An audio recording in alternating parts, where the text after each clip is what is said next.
In this video, we are going to demonstrate the process of saving your Canva designs in various formats, including PDFs and PNGs, and even creating templates for efficient, repetitive tasks like designing YouTube thumbnails.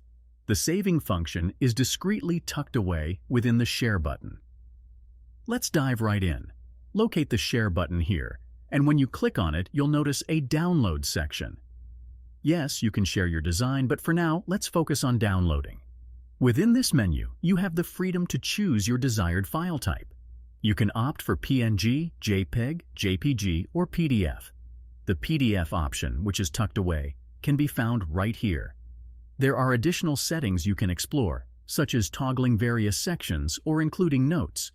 You can also create a flattened PDF to ensure optimal printing quality, although this is entirely at your discretion.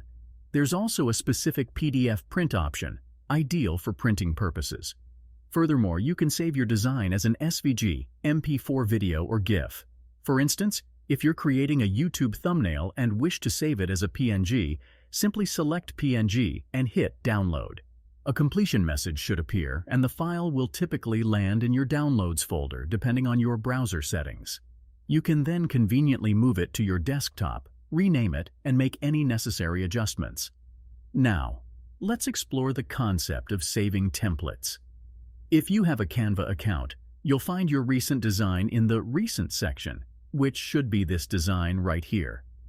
When crafting multiple versions of YouTube thumbnails, it's prudent to create a copy in case you inadvertently make changes you didn't intend. Additionally, you can establish a new template by renaming it, say, Thumbnail Template. This nifty feature permits you to modify the headline and other elements as often as needed while preserving the template's original structure.